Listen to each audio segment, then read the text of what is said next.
Hi everyone! Today's video is actually going to be a discussion video on Making a Murderer, the Netflix special.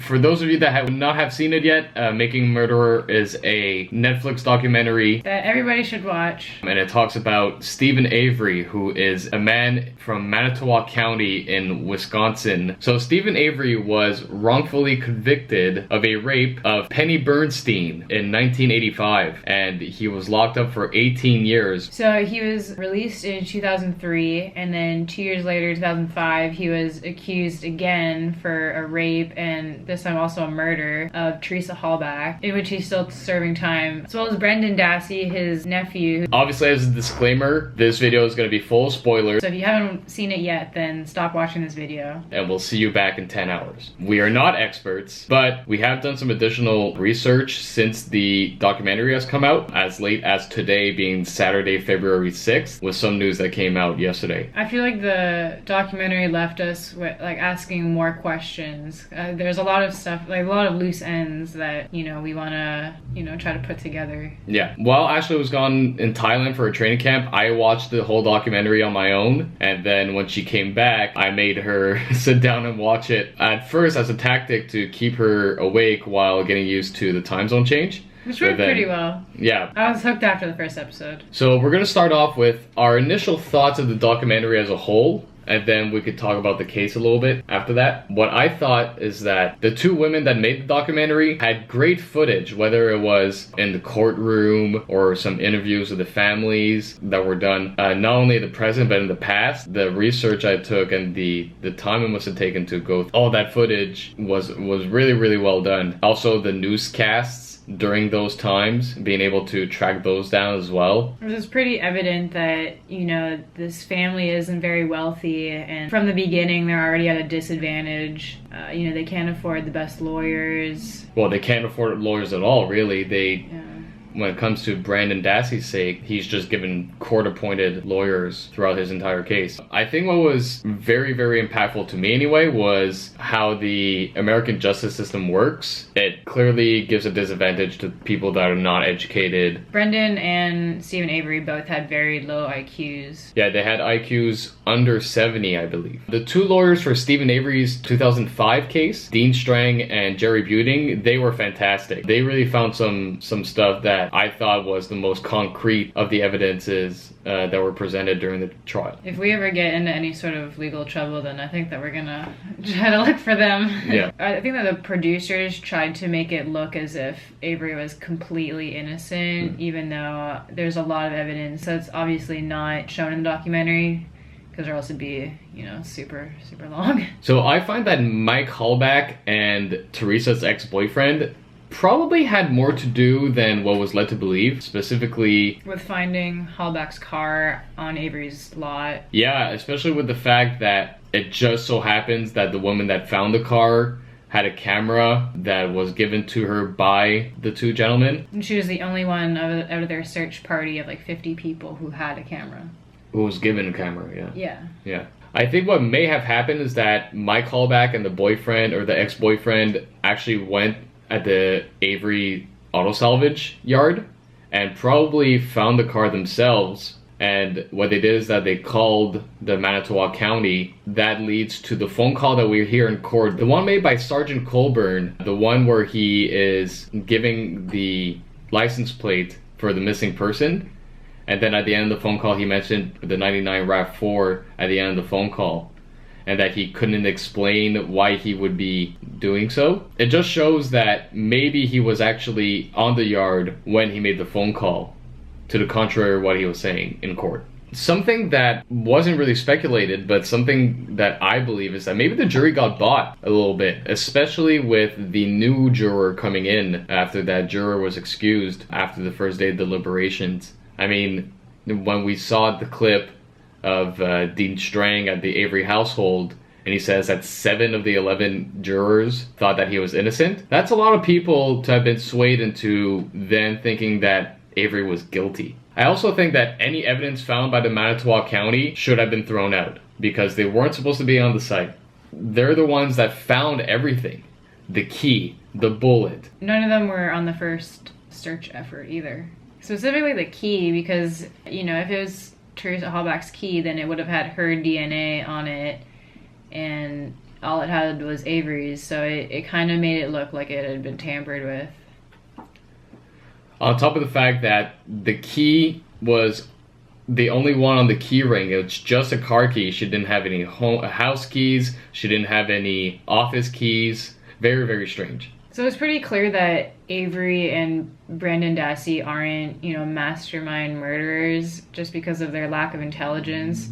So I kind of feel like it'd be pretty hard for them to pull off this murder, you know, given their low IQs. And especially after you see footage of their house and their garage, you know, where this supposed murder actually took place, you know, it's like a complete disaster zone. So the fact that they'd be able to, you know, clean up like any blood or anything, you know, be pretty impossible.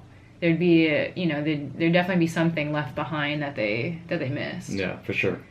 Yeah, there's no way that they planned, like, if it happened, there's no way that they planned it, and there's no way that they could have cleaned up everything appropriately. Yeah.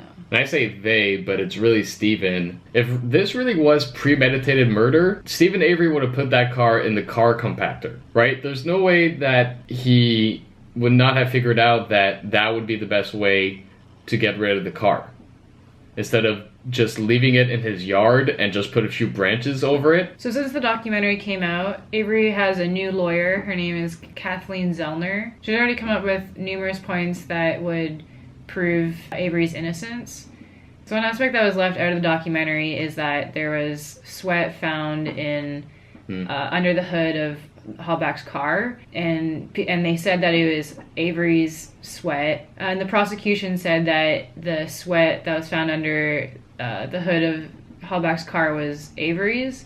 However, there's no DNA in sweat, so I don't know how they were able to prove that it was Avery's sweat. And so with the research that we were doing lately, yesterday Zellner came out and mentioned that she is going to do a luminol test on the entire Avery property. It's essentially going to show if there was blood, where it would be, where it would have been. Even if it was cleaned up at the time with bleach, it would still show up with the luminol test. And so this luminol test could really be an indicator of where Teresa Halbach was murdered if she was on the Avery property. So Ken Kratz was the prosecutor in this case, and in the last couple of years he actually contacted Avery in jail, sent him a letter, and asked him to basically confess the murder and tell him exactly how he did it, and that Kratz would write a book about it. Fairly recently, maybe a couple of years ago, Ken Kratz actually contacted Stephen Avery in order to try a confession out of Avery, in order for Kratz to write a book about it, about the whole case,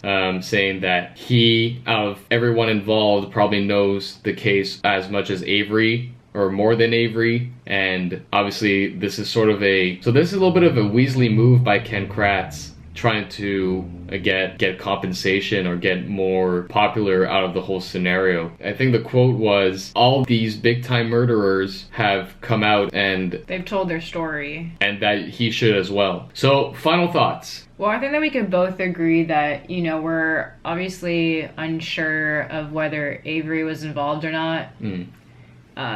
You know, just because there's so many loose ends in this case, but I think that we could both agree that Brendan had nothing to do with it. Yeah. The defining point for Brandon Dassey is at the end of Stephen Avery's trial, which happened before Brandon's, during the closing arguments, Ken Kratz literally says, there's only one person and one person alone that killed Teresa Halbach, and that was Stephen Avery. And then he turns around the very next week and says that Brandon was involved somehow. A major thing that I think would have helped Brandon's case was the fact that that initial video, the one from March 6th, I believe, where he got coerced into giving a false accusation or a false confession. The fact that in the trial itself, they cut the video with an hour and a half left, including the part where Brandon Dassey's mom, Barbara, comes in to comfort him, and he says on camera that they got to his head. That would have been huge in court. I don't understand why. Yeah, the defense did a terrible job by not showing that evidence. I think the major thing about this case was that a jury is supposed to deliberate on someone is guilty beyond a reasonable doubt. And there's no way in any case during this case that there's not some form of doubt for Avery. So in that case, he is not 100% guilty. I think people really lost that throughout the deliberations. They just thought if he's somewhat guilty, he should be pleaded guilty, and that's not how it's supposed to work. Yeah, I mean, Avery isn't like a squeaky clean guy. He's had some run-ins with the law, in the past. So, he might not be the best guy out there, but that doesn't make him a murderer. Yeah. I personally think that there obviously could be a chance that Stephen Avery did it, considering his past. The thing is, he did spend 18 years in prison, and, I mean, that's gotta change you. Not only did it change it, but I think it may have fueled him into actually doing it. Because of the fact that he probably, when he was locked up and then when he got out, he probably said, well, you know what? If I can do something bad and they catch me again, I'll just say that they're trying to get me back into jail. Which I think is something that he would think. I think that's something that he would think is reasonable to him, even though it's not. If I were locked up and then be set free, I would do everything in my power not to put myself in a situation where I would go back to jail. Mm-hmm. But I think Stephen Avery thought maybe he could get away with it. Yeah. Another thing about Brandon, which I think a lot of people didn't. So I think something that was really missing and a lot of people aren't looking into was Brandon's confession during his trial when he was on the stand and why he would have lied during the times that he was coerced into saying stuff. And especially the pardon where he had to draw what happened to Teresa Halbach. Being chained up and then being shot and stuff like that. And he was mentioning how he got everything from a book. And I think a lot of people put that aside because, there's no way this kid was able to actually finish a book. He's too dumb to do so. If Brendan Dassey did actually read that book to completion, that's going to be stuck in his mind forever because that was probably one of his greatest accomplishments. Not necessarily academically, but for him, I bet you that was something that he was very proud of himself for, and that he would remember that book for the rest of time. It might have been the only book that he ever read. Right. If he actually did read it. Exactly. And I think people and the jury for his trial completely disregarded that fact, but I think that's something to highly, highly consider. During our research, after watching the documentary, we found some speculative scenarios for this trial. I don't really believe in them, but I know Ashley thought that one of them could have happened. Yeah. So this one conspiracy theory is about this serial killer who was only like an hour away from like Manitowoc County, and his name is Edward Wayne Edwards, which is kind of a funny name. And his thing would be to murder his victims on Halloween, which was the same day that Teresa Halbach was also murdered. So what this murder is known to do is to show up at either like memorials or funerals of the people that he killed. And in episode 6 of Making a Murderer, you could see a guy in the background. I think they were taking a picture of the prosecutor, Ken Kratz, and in the background there's a guy who looks he looks very similar to this Edwards guy. So, I mean, it leads me to believe that maybe this guy could have done it. Who knows? Yeah, and this was all found by ex-detective that had researched or had been trying to find Edward Edwards for years during his spree of killing. He was the one that mentioned it to Kathleen Zellner that maybe he was involved. Which is pretty unfortunate because, if Avery is innocent, then this is a second wrongful conviction. At the end of the day, nobody knows what happened to Teresa Halbach except for Teresa Halbach, which is unfortunate because as somebody who has lost somebody close to me, that must suck for the Halbach family to have to relive this again. And this time with such a crowd on the side of Stephen Avery. The Halbach family was very strong into saying that Avery was the one that did it and it had to be him. And so with such a strong following pleading for Avery's innocence, that has to be really, really tough to have to live with once again. I think it's very clear that we liked the documentary a lot. just like a lot of people online and throughout the world have liked. There are so many people that are involved on online comment boards and stuff like that. The news has picked up about this case, even though it's been cold for, 10 years already. We're really looking forward to hearing new developments in this case, especially with the new lawyer. Hopefully she can find some concrete evidence that could finally clear up this case. Alright, so that is it for our discussion about Making a Murderer. If you liked it, maybe we'll do some more about some other documentaries or movies or whatever the case may be. Until then, like the video, subscribe, and we'll see you in the next one. Bye!